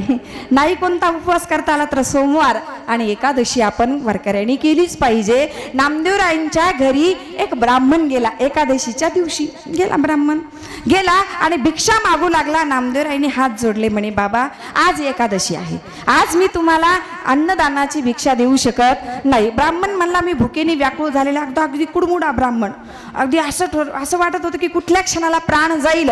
अगदी शरीर वाळल्याला, बोलता येत नव्हतं आणि भुकेने व्याकुळ झालेली अशी अवस्था. आणि तो ब्राह्मण म्हणायला लागला, नामदेवा मला खूप भूक लागली, मला काहीतरी दान दे, काहीतरी दान दे. नामदेवराय महाराज म्हटले, क्षमा करा, आज एकादशी आहे, माझ्या घरात आज अन्न शिजत नाही, माझा प्राण गेला तरी मी आज दान करणार नाही. ब्राह्मण म्हणला, अरे नामा माझा प्राण जाईल, भले तुमचा प्राण जाऊ द्या. आपल्या घरात असं म्हणल्यावर, आपल्या घरात म्हणलं आम्हाला शेतातले काम करावे लागतात, 3 टाइम जेवावं लागतं, एकादशी धरता येत नाही. हेच उत्तर येतो कोणाकडून बी, दुसरं कोणतंच उत्तर येत नाही महाराज. तर नामदेवराय म्हटले, प्राण गेला तरी मी त्या ठिकाणी भिक्षादान करणार नाही. तेवढ्यात महाराज, नामदेवा अरे भिक्षा दे, नाही म्हटले महाराज, क्षमा करा. आणि तेवढ्यात तो ब्राह्मण एवढा गडबडला, चक्कर येऊन पडला आणि त्याचा प्राण गेला नामदेवरायांच्या दारामध्ये. प्राण गेल्याबरोबर सगळ्या पंढरपूरमध्ये बातमी पसरली, नामदेवाच्या दारात ब्राह्मणाचा प्राण गेला. ब्रह्महत्याच ती घडली ना नामदेवरायांकडून, अन्नदान दिलं नाही, भिक्षादान दिलं नाही आणि ब्रह्महत्या घडली. आता नामदेवाला काहीतरी शिक्षा द्या, काहीतरी शिक्षा द्या म्हणून चंद्रभागेमध्ये नेलं. 2 चिता रचल्या, एक त्या ब्राह्मणाची चिता रचली आणि सांगितलं सगळ्या पंढरपूरवासियांनी की नामदेवाकडून ब्रह्महत्या घडली. आता नामदेवाला ही एक चिता तिथं रचा, ती चिता पेटवा, नामदेवाला सांगा त्या चितेमध्ये उडी टाक. नामदेवराय म्हटले, प्राण देईल पण अन्नदान करणार नाही, भोजन दान करणार नाही. एकादशी आहे महाराज. दुसरी चिता पेटली ब्राह्मणाची आणि ती रिकामी चिता पेटली. सांगितलं, नामा तू उडी मार. महाराज नामदेवराय गेले आणि त्या जळत्या चितेमध्ये उडी टाकणार तेव्हा तो ब्राह्मणही उठला. तो ब्राह्मण दुसरा कोणी नव्हता, देव होता. उठला आणि नामाला पकडलं आणि सांगितलं, नामदेवा धन्य आहे तुझी एकादशीचं व्रत आणि धन्य आहे तुझी माझी भक्ती.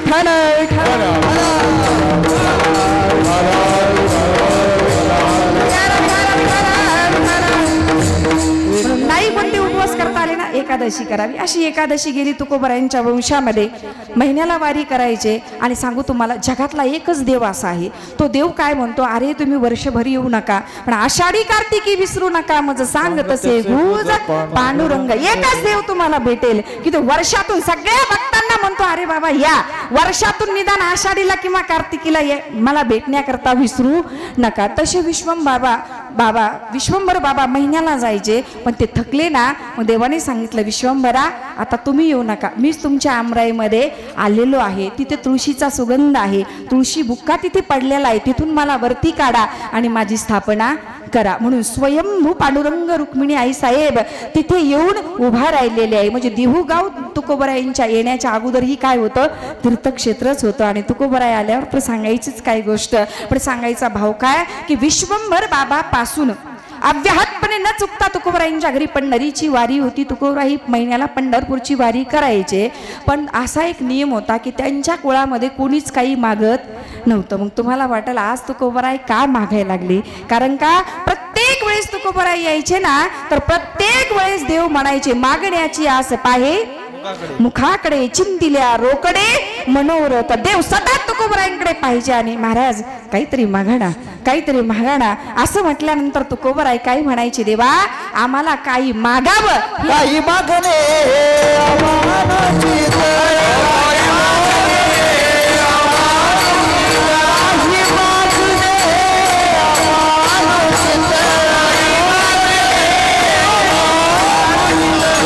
वडिलाची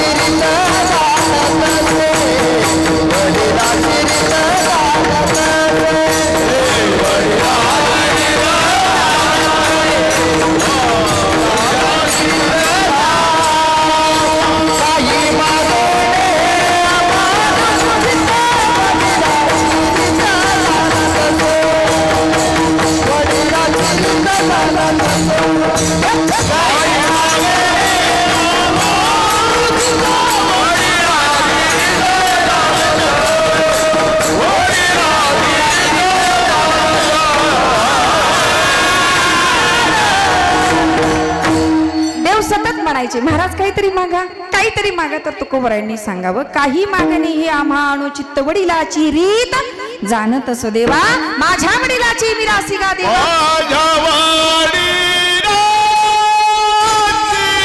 देवा तुझी चरण सेवा पांडुरंगा किंवा साधा वया भगवंता आमच्या वडिलाची रीत आहे मिरासाई फक्त तुझी सेवा करणे त्याचा मोबदला काही न घेणे आणि सांगू तुम्हाला कुठल्याही देवाची देव सगळे एकच आहे आपण फक्त त्यांना वेगवेगळ्या रूपातून बघतो महाराज देव एकच आहे तुम्हाला सांगू का भगवंताची भक्ती करताना आपल्याला देवाला काही आपण मागूच नाही आणि त्याला मागावं असं आपल्याकडे काहीच नसतं त्याच्याकडून मागून घेण्याकरता त्यांनी सगळंच आपल्याला दिलेलं आहे ना महाराज अगोदरच सगळं काही दिलेलं आहे पण भक्ती करताना काहीतरी आपल्याला मागायची अशी इच्छा ठेवू नये कारण न मागता भक्ती केली तर तो एवढा देतो कारण त्याला सगळ्यांच्या मनातलं कळतं ना न सांगता तुम्हाकडे येते अंतर विश्वी विश्वंभर परिहाराची न लगे मग आपण मागण्यासाठीच का भक्ती करतो निष्काम भक्ती कधीतरी करण्याचा प्रयत्न केला पाहिजे की काहीच मागायचं नाही पण तुकोबरायांना देव सतत म्हणायचे काहीतरी मागा मग तुकोबरायांना असं वाटायचं कधी कधी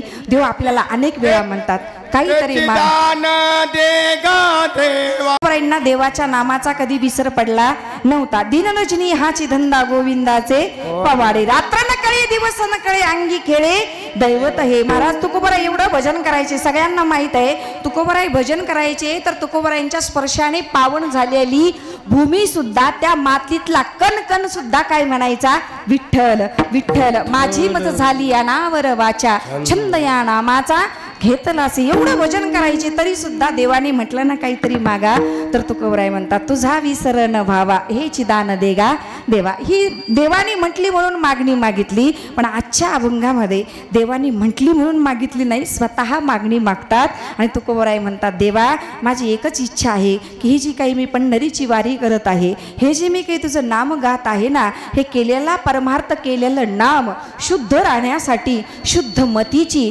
आणि शुद्ध बुद्धीची गरज आहे हे नारायणा इथे पांडुरंग म्हणत नाहीत इथं विठ्ठल म्हणत नाही इथं मायबाप म्हणत नाही ते संबोधन वापरलं नारायणा हे नारायणा माझी एकच आज कळकळून मागणी आहे की केलेला परमार्थ आणि ही मागणी त्यांच्यासाठी नाही आपल्यासाठी आहे केलेला परमार्थ शुद्ध राहण्यासाठी शुद्ध बुद्धीची आणि शुद्ध मतीची गरज आहे म्हणून माझ्या मनाला दुर्बुद्धी जास्त म्हणता येत नाही बरं आहे मला आज टेन्शनच नाहीये काही विठ्ठल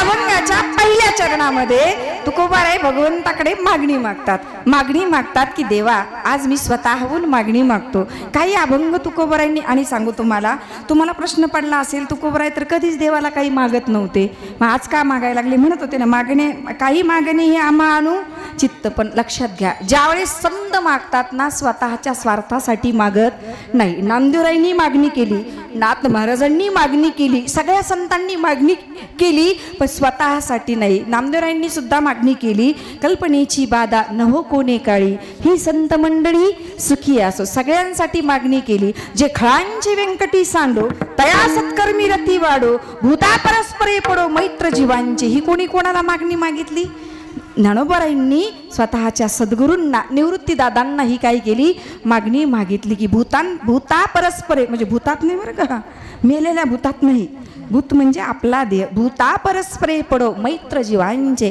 परस्परामध्ये मैत्री असावी जिव्हाळा असावा ही विश्वाकरता मागणी मागितलेली आणि नाथ महाराज मागणी मागतात की ज्या भानुदास महाराजांच्या कुळामध्ये या कुळाचे आपल्यावर खूप मोठे उपकार आहे बरं का सगळ्या जगावरती उपकार आहे महाराष्ट्रावरती उपकार आहे कारण नाथांच्या कुळामुळेच आपल्याला पंढरीच्या पांडुरंगाचं काय होत आहे दर्शन होत आहे जे भानुदास महाराज होते ना महाराज तर हे भानुदास महाराजांनी मी तुम्हाला कथेमध्ये सांगितलं होतं शिव महापुराण कथेमध्ये आता कोणाच्या लक्षात राहिलं कोणाच्या नाही मला माहीत नाहीये पण मी तुम्हाला पंढरीचा महिमा एकादशी तेव्हा आली होती तेव्हा मी तुम्हाला पंढरीचा महिमा सांगितला होता की देव द्वारकेहून आला, गोकुळाहून आला, त्या ठिकाणी वैकुंठाहून आला. ती कथा तुम्हाला मी सांगितली. पण त्याच्या पुढची तुम्हाला कथा सांगते. देव आला, विटेवर उभा राहिला. कोणासाठी आला तेही विचारलं होतं. तुम्ही सगळ्यांनी सांगितलं होतं पुंडलिकासाठी आला. आला की नाही? ऐसा कैसा रे तू धीट मागे भिरकाविली वीट, कार्य पुण्या मातलासी उभे केले विठ्ठलासी. सगळ्यांना माहिती पुंडलिकासाठी देव आला. पण सांगू तुम्हाला, नंतर सुद्धा देव इथून गेला होता, पंढरपूरहून गेला होता की कर्नाटकातला. तुम्हाला कर्नाटक जवळ आहे ना इथून, म्हणून सांगते की कर्नाटकामध्ये कर्नाटकाचा विजयनगराचा राजा असणारा कृष्णदेवराय ज्यावेळेस उदगीरची ते युद्ध संपलं, लढाई संपली आणि उदगीरहून पंढरपूरला जात असताना आषाढी वारी भरलेली होती. आणि त्या कृष्णदेवरायाने विचारलं, एवढा मोठा सोहळा कशाचा भरला? मग लोकांनी सांगितला, इथला देव आहे, फार सुंदर आहे, राजस सुकुमार मदनाचा पुतळा, रवी शशी कळा लोपलिया, किंवा आवडे हे रूप गोजिरे सगुण, किंवा सहस्रदीपे दीप कैशी प्रकाशली प्रभा. त्या ठिकाणी असणारा हा पंढरीचा पण परमात्मा आहे. त्या कृष्णदेवरायाचा स्वभाव असा होता, त्याला जी वस्तू आवडली त्याला असं वाटायचं की आपल्या राज्यामध्ये ती न्यावी आणि ती सुशोभित करावी आपलं राज्य. म्हणून महाराज त्यांनी देवालाच घेतलं ना. आता राजा होता, कोणाचं काही चले ना, त्या कृष्णदेवरायाने देवाला घेतलं. पण देवाने 3 अटी टाकल्या होत्या. मला घेऊन चाललास, एका रात्रीत तू मला कर्नाटकाला नेलं पाहिजे, सोहळ्यामध्ये नेलं पाहिजे. कशामध्ये? सोहळ्यामध्ये नेलं पाहिजे, एका रात्रीत नेलं पाहिजे. आणि तिसरी अट आहे, जर का तू माझ्या भक्ताचा अपमान केला तर एक क्षणभर सुद्धा मी तुझ्या राज्यात थांबणार नाही. तिथून त्या कृष्णदेवरायाने देवाला घेतलं. एका रात्रीमध्ये कोणाला न स्पर्श करता सोहळ्यामध्ये देवाला नेलं. हंपीमध्ये, कर्नाटकामध्ये, तिथे अजून सुद्धा विठ्ठल टेम्पल आहे. युट्यूबला सर्च करा, तिथे विठ्ठल टेम्पल आहे, पण तिथे देव नाही. का नाही? त्याचं पुढचं कारण सांगते. त्या हंपीला कर्नाटकामध्ये देवाला नेलं, त्या कृष्णदेवरायांनी ठेवलं. पण इकडे आषाढी वारी भरली आणि बघितलं तर देवच नाही ना विटेवर. सगळी खळबळ उडाली आणि भानुदास महाराज आषाढीला वारीला जायचे. गेले, सगळ्यांनी सांगितलं देव नाही. कुठे गेला देव? तर कळालं भानुदास महाराजांना विजयनगराच्या राजाने कर्नाटकामध्ये हंपीला देवाला नेऊन ठेवलं. तिथून भानुदास महाराज निघाले, त्या हंपी क्षेत्रामध्ये कर्नाटकामध्ये गेले. आणि तिथे तुंगभद्रा नावाची नदी आहे, जिचं वर्णन भागवतामध्ये आहे. आत्मदेव ब्राह्मणाच्या नगराचं नाव होतं आनंदनगर आणि ती तुंगभद्रा नदी. तर त्या तुंगभद्रा नदीच्या काठावरती जाऊन बसले, स्नान वगैरे केलं. रात्र सांगितलं की विठ्ठलाचं मंदिर कुठं आहे? मग सांगितलं तिथं आहे, असं आहे. 7 दरवाजे होते त्या मंदिराला. रात्र झाली आणि वाटलं आता राजा तर जाऊ देणार नाही, पण भानुदास महाराज गेले तर आपोआप कड्या उघडल्या. 7 द्वाराच्या पलीकडे भगवंत उभे होते. काय रे देवा? अरे लाखो भाविक तुझी तिथं वाट बघत आहेत, तळमळून तुझी वाट बघण्याकरता पायी वारी करत आलेले आहे. तुझं विठ्ठल विठ्ठल विठ्ठल नामस्मरणात सगळे दंग झालेले आहे आणि तू इथे कर्नाटकात येऊन बसला आहेस देवा. अरे चल. देव म्हणला, दम धरा, यायचंय मला, पण थांबा. भानुदास महाराज कळवळून गेले आणि भानुदास महाराजांनी दर्शन घेतलं. तर भगवंतांनी काय केलं? आपल्या गळ्यातला तुळशीचा हार भानुदास महाराजांच्या गळ्यात घातला. पण घातल्याबरोबर काय झालं की हार काढल्याबरोबर नवरत्नाचा हारही त्या हाराबरोबर निघाला. तो भानुदास महाराजाच्या गळ्यात पडला. भानुदास महाराज गेले तुंगभद्रेच्या तीरावरती जाऊन ध्यानस्थ बसले. सकाळी पुजारी आले, स्नान घालू लागले. तर त्यांना दिसलं की नवरत्नाचा हार तिथे तुळशीचा नव्हता. पण तुळशीचा हार नाही याची बातमीच पसरली नाही. वास्तविक पाहता तुळशी हार मोठा आहे की नवरत्नाचा हार मोठा आहे? पण आता ग्रॅम कसं झालं, ग्रॅम आहे की नाही? अवघड आहे, सोन्याचा अवघड आहे. नवरत्नाच्या हाराची बातमी पसरली पण तुळशीच्या नाही. हार चोरी गेला. राजापर्यंत बातमी गेली. सांगितलं ज्याने कोणी हार घेतला असेल त्याला सुळावर चढला. सगळ्या राज्यात फिरले पण तुंगभद्रा नदीच्या तटावर भानुदास महाराज विठ्ठल विठ्ठल विठ्ठल भजन करत होते. आणि पाहिला तर त्यांच्या गळ्यात तो नवरत्नाचा हार, ते जनाबाई सारखंच घडलं. त्यांच्या गळ्यामध्ये तो हार दिसल्यानंतर सगळे म्हटले या महाराजांनी हार चोरला. मग राजापर्यंत बातमी गेली, कोण तुम्ही, कुठून आला? सांगितलं बाबा मी इथून आलो, देव आमचा इथे आलेला आहे, पण तुम्ही हार चोरला. राजाने काही त्या जाणून घेण्याचा प्रयत्न केला नाही. सांगितलं द्या म्हणे यांना सुळावर. महाराज भानुदास महाराज विठ्ठल विठ्ठल, जरी हे आकाश वर पडू पाहे देवा, आकाश पडलं काही जरी झालं तर तुझं नाम घ्यायचं सोडणार नाही. ब्रह्मगोळ भंगा जाई काही हो दे देवा, सुळावर चढवलं, नामस्मरण करत होते, तर त्या सुराला पालवी फुटली महाराज, पालवी फुटली आणि हिरवगार ते शूळ झालं. तर राजा धावत आला आणि सांगितलं, आज माझ्याकडून घोर अपमान झाला. एका भक्ताचा मी काय केला, अपमान केला. खाली उतरवलं आणि महाराज सुराळा पालवी फुटल्याबरोबर साष्टांग दंडवत केला आणि सांगितलं देवाने, राजा सावधान, आता मी तुझ्या राज्यात राहणार नाही. तिसरी अट काय घातली होती, माझ्या भक्ताचा अपमान झाला तर मी राहणार नाही. मग तिथून भानुदास महाराजांच्या सोबत देव संभळीमध्ये आले. संभळ माहिती ना तुम्हाला, गोंधळ्याची संबळ. म्हणून तर नाथ महाराजांचे भारुड प्रसिद्ध आहे की स्वर्ग मृत्यू पाताळ याचा मंडप घातला, चारीही वेदाचा फुलवरा बांधिला, जीव शिव संबळ घेऊन आनंदी नाचती हो, पुंडलिक दिवटा शोभे वाळवंटी होती. संबळ देवाने सांगितलं मला संभळीमध्ये घेऊन जा. तर एवढूसा देव झाला. संभळीमध्ये भानुदास महाराजांनी कर्नाटकामधून देवाला, म्हणून त्याला म्हणतात ना कानडा राजा पंढरीचा. कुठे कर्नाटकात ती भाषा समजली नसती, कोणी गेलं नसतं. भानुदास महाराजाचे उपकार झाले की नाही पुढे सांगते. भानुदास महाराजांनी पंढरपूरला देव आणला, देव आणला. पंढरपूरच्या वेश्येवर देव आणल्याबरोबर देवाने मोठं स्वरूप घेतलं. मग तिथून नाचत गाजत रथयात्रा निघाली. आणि केव्हा गेले होते भानुदास महाराज, आषाढीला गेले तर कार्तिक वारीला परत आले. म्हणून 4 महिने वारकरी भजन करत बसले. म्हणून पंढरपूरमध्ये तेव्हापासून चातुर्मासाचा नियम चालू झाला. विठ्ठल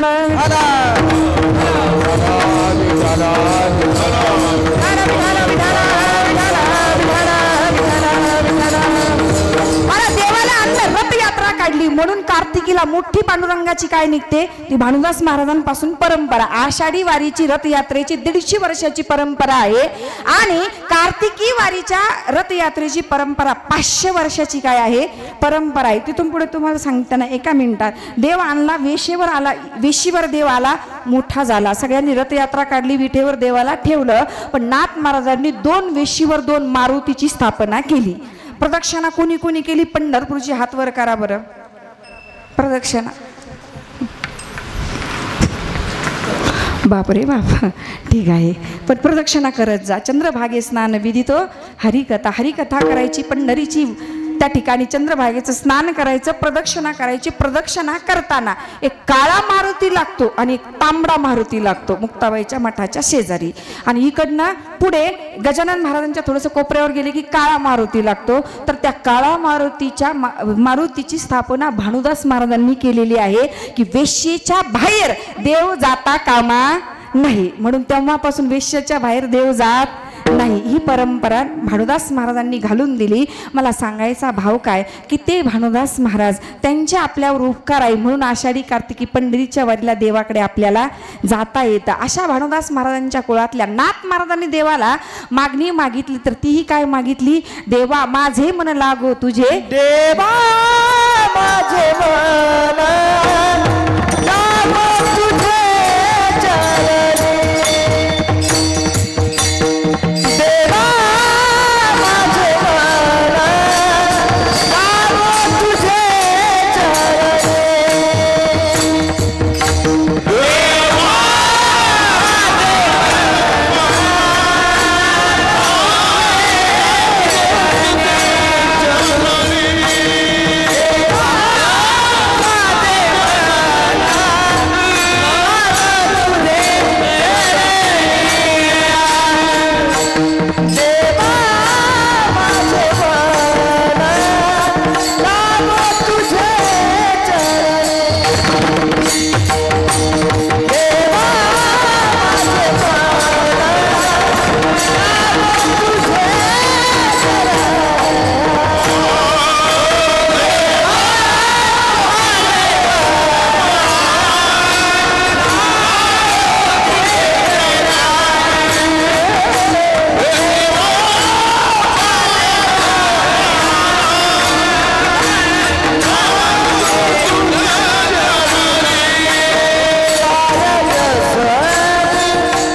प्रार्थना केली, देवा माझे मन लागो तुझे चरणी, संसार व्यसनी पडो निधी. संसार व्यसनी माझ्या मनाला पडू देऊ नको, ही नाथ महाराजांनी मागणी मागितली, नामदेवांनी मागणी मागितली. कल्पनेची बाधा न हो कोणी काळी. आणि तुकोबराच्या अभंगामध्ये मागणी मागतात ती स्वतः करता नाही तर आपल्यासारखे पुढे भक्त होतील आणि त्यांची ही बुद्धी शुद्ध राहण्यासाठी त्यांनी सुद्धा देवाला आपल्यासारखी काय मागावी, मागणी मागावी की दुर्बुद्धी ते म्हणा कदा अनुपजो नारायणा. पुन्हा अजून प्रश्न निर्माण होतो, मग तुकोबरायांची बुद्धी का दुर्बुद्धी होती का?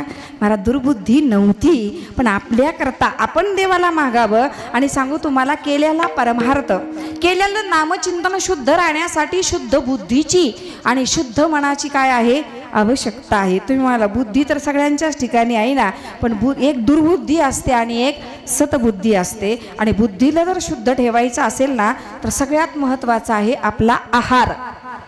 सगळ्यात सांगू, सात्विक बुद्धी ठेवायचं असेल तर आपल्या जेवणावर आपण खूप लक्ष द्यायचं. कुठं जेवण करायचं, कसं जेवण करायचं, कोणाच्या घरी करायचं, कारण याच्यावर फार परमार्थ अवलंबून आहे बरं का आपला.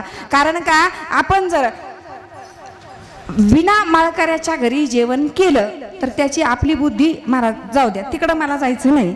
सगळ्यात सोपं सांगते, भीष्माचार्यांनी पापी असणाऱ्या दुर्योधनाच्या घरचं अन्न खाल्लं होतं तर कौरवे पांचाळी सभे माझी नाडिली, वस्त्र हरणे वस्त्रे कैशी झाली माऊली. तिथे न्याय देण्याकरताच भीष्माचार्य समर्थ नव्हते. आणि जेव्हा त्या अर्जुनाच्या बाणाच्या टोकाने रक्त न रक्त गळून गेलं होतं तेव्हा द्रौपदीला उत्तर दिलं होतं की आता मी तुझ्या 5 पतींना राजधर्म, दान धर्म, राजधर्म, योग धर्म सांगण्याकरता, दान धर्मान राजधर्मान योग धर्मान विभागशः हे ज्ञान देण्याकरता मी समर्थ काय आहे तर पापी असणाऱ्या दुर्योधनाच्या घरचं जेव्हा मी अन्न खात होतो तेव्हा मी न्याय देण्याकरता समर्थ नव्हतो, तेव्हा माझी बुद्धी अशुद्ध होती. म्हणजे पाप्याच्या घरचं भोजन केलं तर बुद्धी काय होते, दुर्बुद्धी होते. वारकऱ्याच्या घरचं, माळकऱ्याचं घरचं जेवण केलं तर बुद्धी काय राहते, सात्विक राहते. मग युक्त आहार विहार नेम इंद्रियासी सार नसावे भासर निद्रा बहु भाषण. आहार शुद्ध असावा, सात्विक असावा आणि ती बुद्धी शुद्ध ठेवण्यासाठी भगवंताला तितकीच आपण तुकोबरायांसारखी काय करावी, प्रार्थना करावी की देवा केलेला परमार्थ शुद्ध राहण्यासाठी शुद्ध मतीची आणि शुद्ध बुद्धीची गरज आहे. म्हणून देवा माझी एकच मागणी आहे की दुर्बुद्धी ते म्हणा कदा अनुपजो नारायणा. हा परमार्थ केलेला शुद्ध राहण्यासाठी माझ्या मनामध्ये दुर्बुद्धीचा स्पर्श होऊ देऊ नको. आणि असं जर तू केलं तर अजून मला आता काय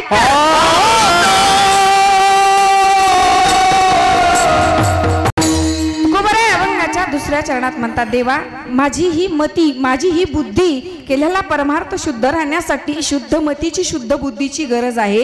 हे नारायणा, माझी जर बुद्धी शुद्ध राहिली तर अजून माझं एकच मागणं आहे की देवा मला आता तू असं कर की आता माझा ऐसे करी तुझे पाय चित्ती धरी. आता मला असं कर की तुझे जे चरण आहे ना ते माझ्या चित्तामध्ये राहू दे. याच्या अनेक प्रमाण आहेत आपल्याकडे. माझे पाय तुझे चित्ती राहे आहे किंवा तुझे पाय माझे डोई किंवा माझे चित्त तुझे पायी राहे ऐसे करी काही धरोनिया बाही भवहातारी दातारा. तुकोबराय स्वतःहून मागणी करतात, माझे चित्त तुझ्या चरणाच्या ठिकाणी राहू दे, माझं मन तुझ्या चरणाच्या ठिकाणी राहू दे. का देवा, तुझे जे चरण आहेत ना ते एवढे सुंदर आहे की ते कोण्याच अवतारात असे नाही. खरंच बघा ना, विचार करा, 10 अवताराचं आपण वर्णन करतो. कच्छ, मच्छ, वराह, नरसिंह, वामन, परशुराम, राम, कृष्ण, बौद्ध आणि कलंकी. भागवतात 24 अवताराचं वर्णन करतो. असे आपण 10 अवतार सांगतो. कुठल्यात अवतारात की समचरण सरोजम सांद्र निलाम मुदावम जगननिहित पाणिं मंडनम मंडनानां तरुण तुलसीमाला कंदरम कंजनेत्रम सदैधवलहासं विठ्ठलं चिंतयामि. किंवा समपाय करकटी उभा तटी भिवरेच्या किंवा समचरण दृष्टी विटेवरी साजरी. कुठेतरी देवाचे कोणत्या तरी अवतारात समचरण आहेत का? मर्यादा पुरुषोत्तम रामप्रभू आहेत पण एक पाय मागे एक पाय पुढे आहेत. कृष्ण अवतारामध्ये ठीक आहे, सगळं कार्य आहे, पण देवडा चरण वाजवितो वेणू गोपिका रमणू स्वामी माझा. काही अवतार तर अत्यंत रागीट आहेत. काही अवतार मत्स्य अवतार, वराह अवतार, कुर्मा अवतार, कुठे तिथं पायाचा प्रश्न येतो महाराज. का? पण विटेवरच्या देवाचे जे चरण आहेत ना, असे चरण, असा देव सगळ्यांना माहिती आहे. उदंड पाहिले उदंड ऐकिले उदंड वर्णिले क्षेत्र महिमे ऐसी चंद्रभागा ऐसे भीमा तीर ऐसा विटेवर देव मोठे. विठेवरच्या देवासारखा देव आणि विठेवरच्या देवासारखे चरण तुम्हाला कुठेच पाहायला भेटत.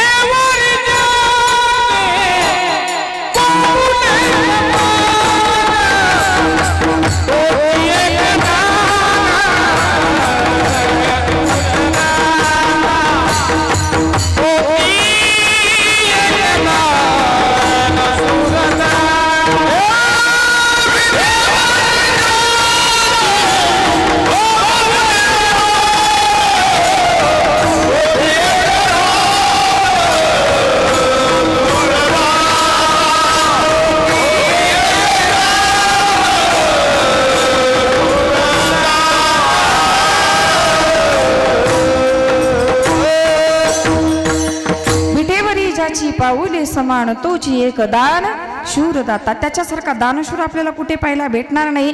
विटेवरचा देवासारखा देव कुठेच नाही महाराज. आपण म्हणतोत ना काकडा म्हणताना मी तुम्हाला सरळ सरळ प्रमाणे सांगून जाते, कारण 11ला आपल्याला जय विठ्ठल करायचं आहे. विठ्ठल विठ्ठल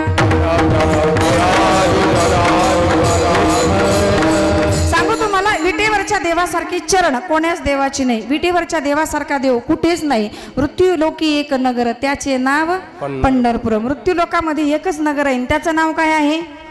पंढरपूर. कोणी म्हणेल की मृत्यू लोकामध्ये मग एकच मृत्यू लोक आहे का? एकच लोक आहे की 7 लोक आहेत? 7 लोकाचे 7 नाव आहेत, 7 द्वीप आहेत ना.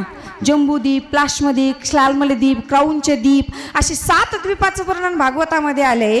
मग कोणत्या द्वीपामध्ये तुमचा देव आहे? तर जम्बू या द्वीपामध्ये एक पंढरपूर गाव हे जम्बू द्वीप आहे आणि या जम्बू द्वीपामध्ये पंढरपूर गाव आहे, तिथला विटेवरचा देव आहे. मग कोणी म्हणेल ठीक आहे, पंढरपूर गाव या जम्बू द्वीपामध्ये भारत देशामध्ये किती का असतील ना. आपल्या छत्रपती संभाजीनगरमध्ये सुद्धा एक पंढरपूर आहे, अनेक पंढरपूर नगरी असतील. तिथे एखादा विटेवर कोणतरी देव उभा असेल. पुढे जाऊन सांगतात की भीमा तिरी एक वसविले नगर त्याचे नाव पंढरपूर गा. तेथील मुकाशी 4 भुजा त्यासी बाईला 16,000 रे. का सगळे अजून नगर असतील पण भीमा तिरी एक वसविले नगर. भीमेचं तीर, चंद्रभागेचं तीर, तिथे ते नगर पंढरपूर आहे. मग पुढे अजून कोणी लोक काही म्हणतील की भीमेच्या तीरावर मग अजून पंढरपूर, त्या किनाऱ्या किनाऱ्याला अनेक नगर असतील ना म्हणे. मग पुढे जाऊन सांगितलं की भीमा तिरी एक वसविले नगर त्याचे नाव पंढरपूर. मग पुढे सांगितलं तेथील मोकाशी 4 भुजा त्यासी. म्हणे सांगितलं नाही सगळ्या नगरातला असेल, पण इथल्या नगरातला जो विठेवरचा समचरणावरचा देव आहे ना, 4 भुजा त्यासी. विठेवरच्या देवाला किती हात आहेत? तुम्ही म्हणता आजपर्यंत आम्ही 2च पाहिले, पण किती हात आहे? धर्म, अर्थ, काम आणि मोक्ष हे 4 भुजा त्यासी. मग कोणी म्हणाल सांगू तुम्हाला, कोणी लोक म्हणतील मग 4 भुजावाले देव अनेक असतील ना. बरं ठीक आहे, 4 हातावाले असतील, नगरात असतील, भीमेच्या तीरावर असतील, पण 4 भुजा त्यासी बाईला 16,000. कधी विचार केला का? 16,000 बायका असलेला एकच देव आहे आणि तो विटेवर आहे. विठ्ठल विठ्ठल.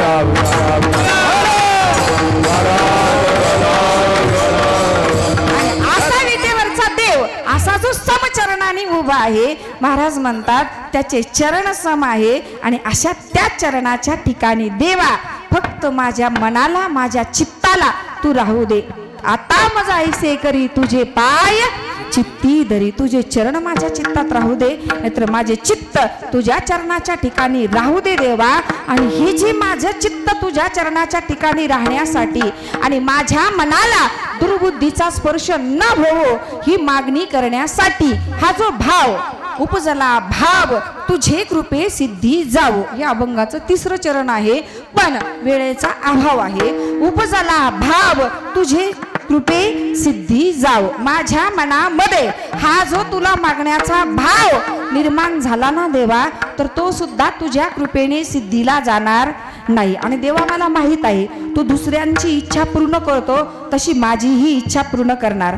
आपण ही भैरवनाथाला इच्छा करा, ते पांडुरंगच आहेत, ते सुद्धा तेही आपली इच्छा पूर्ण करतील. पण देवाचा नियम आहे, घेसी तेव्हा देसी ऐसा अससी उदार काय देवा तुझे कृपणाचे द्वार पतित पावन नाम ऐकून आलो मी द्वारा पतित पावन नोहीसी म्हणून जातो माघारा. देवा तू पतित आहे संतांनी वर्णन केलं पण घेसी तेव्हा देसी. तुकोबराय म्हणतात हा जो मागण्याचा भाव माझ्यामध्ये निर्माण झाला मला माहित आहे तू काहीतरी घेतो काहीतरी देतो पण मी तुला सगळं काही देऊन दिलेलं आहे. नवे नवे माझ्या अंगातल्या विषयापासून मनापासून ते संसारावर सुद्धा संसाराच्या नावे घालून या शून्य आणि विषय म्हणशील तर विषय तो त्यांचा झाला नारायण नावडे जनधन माता पिता याच तुला सुद्धा मी सगळं अर्पण केलेलं आहे. सगळं तुलाच इंद्रिय वाहिलेले आहेत म्हणून तुला दिलेलं आहे. कारण देवाचा स्वभाव आहे घेतल्याशिवाय देत नाही. स्वतःच्या बहिणीची सून होती कोण भगवंताच्या बहिणीचं नाव काय होतं द्रौपदी होतं पण सख्या बहिणीचं नाव काय होतं सुभद्रा. हा सुभद्रेच्या सुनाचं नाव होतं उत्तरा अभिमन्यूची पत्नी. तिच्या पोटातल्या गर्भावर अश्वत्थाम्याने ज्यावेळेस ब्रह्मास्त्र सोडलं त्यावेळेस उत्तरा भगवंताकडे गेली होती म्हणाली होती की पायी पायी महायोगिन देव देव जगत्पते नान्यं त्वद्भयं पश्ये यत्र मृत्यू परस्परम. ब्रह्मास्त्राचा दाह होतो देवा वाचव वाचव पण भगवंताने सांगितलं तुझं मातृत्व दिल्याशिवाय मी रक्षा करू शकत नाही. अगोदर मातृत्व घेतलं आणि नंतर त्या राजा परीक्षितीचं काय केलं रक्षण केलं. म्हणून तुकोबराय म्हणतात मला माहित आहे मी सगळं तुला दिलेलं आहे आणि हा मग सगळं दिल्याच्या नंतर हा भाव मागण्याचा मनात निर्माण झाला तर तो तुझ्या कृपेने सिद्धीला जाणार आहे. आणि देवा ही जर माझी इच्छा तू सिद्धीला नेली तर आता तुका म्हणे आता तुका म्हणे आता तुका म्हणे तुका म्हणे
मिनिटांमध्ये करूया.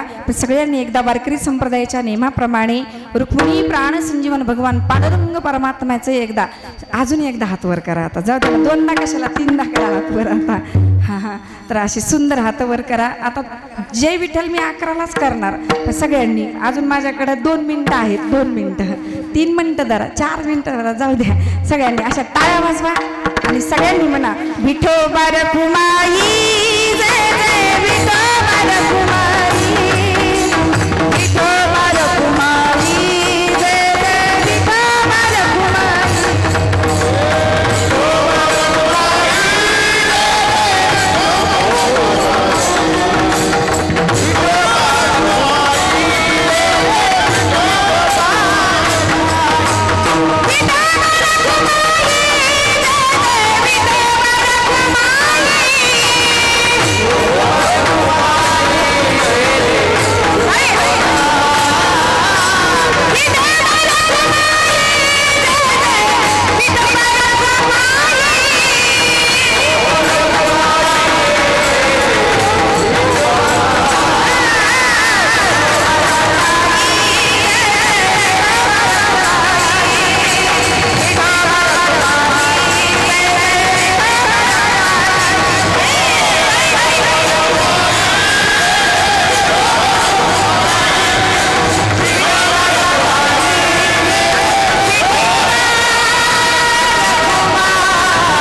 उभा राय म्हणतात. देवा माझी जर इच्छा पूर्ण झाली तर तू का म्हणे आता लाभ नाही या परता. याच्यासारखा लाभ माझ्या जीवनामध्ये दुसरा कुठलाच नाही. म्हणून देवा दुर्बुद्धी ते म्हणा कदा अनुपजो नारायणा. या अभंगाचा भावार्थ माझ्या मतीप्रमाणे बुद्धीप्रमाणे यासमोर मांडला तुमच्यासमोर. याच्यातून जर काही चुकीचे शब्द गेले असतील ते माझ्या बुद्धीचे दोष म्हणून याच ठिकाणी ठेवून द्या. आणि सगळा भावार्थ माझा चुकीचा येऊ द्या, पण माझ्या मुखातला विठ्ठल हा शब्द चुकीचा गेला नाही. हरी बोला देता हरी बोला, घेता उठता बैसता हरी बोला, कांडता हरी बोला, भांडता किंवा कामामध्ये काम काही म्हणा राम राम. देवाला आवडेल, आपल्याला आवडेल अशी भक्ती करायची नाही, देवाला आवडेल अशी भक्ती करायची. मग विचार करायचा देवाला काय आवडतं.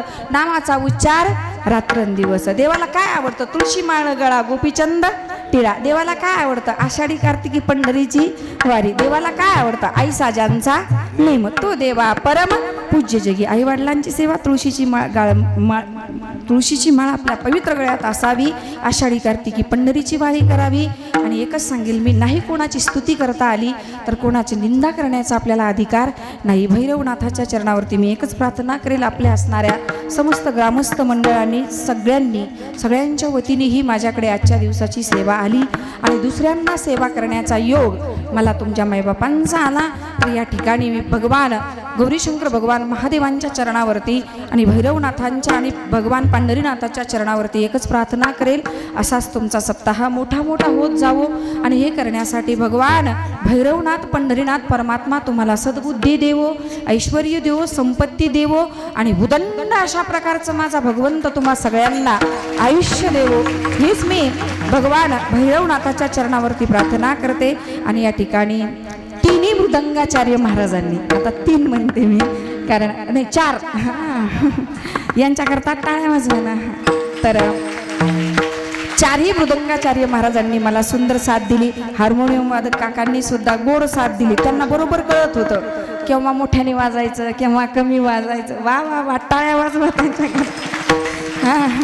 तर त्यांची सुद्धा साथ आहे. धन्यवाद. आणि सगळे असणारे गायकांची तर काहीच कमी नाही, कारण खूप खूप सुंदर गोड अगदी तुम्ही उदार अंतःकरणाने सर्व गायनाचार्य महाराजांनी मला साथ दिली, त्याबद्दल तुम्हा सगळ्यांचे धन्यवाद. माईक सिस्टीमवाले दादा, त्यांच्याकरता सगळ्यांनी टाळ्या वाजवा. सुंदर माईक सिस्टीम आहे.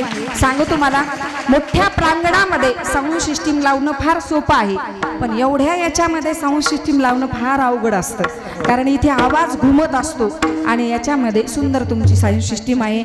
यूट्यूबवाले दादा आहे, सगळ्यांची साथ आहे. आणि सगळे असून तुम्ही सगळे अगदी माळावून कुठून सगळे असणारे शेतातून घरातून सगळ्या महिला मंडळ, पुरुष वर्ग, तरुण वर्ग तुम्ही या ठिकाणी आलात, कीर्तन ऐकलं. भगवंताच्या चरणी एकच मागणी मागा, नाही स्तुती करता आली तर निंदा करण्याचा अधिकार नको, आणि नाही व्यवस्थित परमार्थ करता आला तर निदान आमच्याकडून आई वडिलांची सेवा घडली तरी देवा बास माझ्या कुटुंबाच्या कर्तव्यातून मला मुक्त कर आणि तुझी शेवटी मला सेवा घडू दे. आणि दुर्बुद्धी ते म्हणा, आमच्या मनालाही दुर्बुद्धी येऊ देऊ नको हीच मागणी करा. म्हणून तुम्ही सुद्धा सगळ्यांनी सेवा ऐकली, त्याबद्दल तुम्हा सगळ्यांची सुद्धा धन्यवाद, आभार. आणि झालेली सेवा इथेच तुमचे 3 मिनिटं शिल्लक घेतले त्याबद्दल क्षमस्व. झालेली सेवा भैरवनाथाच्या चरणावरती अर्पण करूया. ज्ञानेश्वर माऊली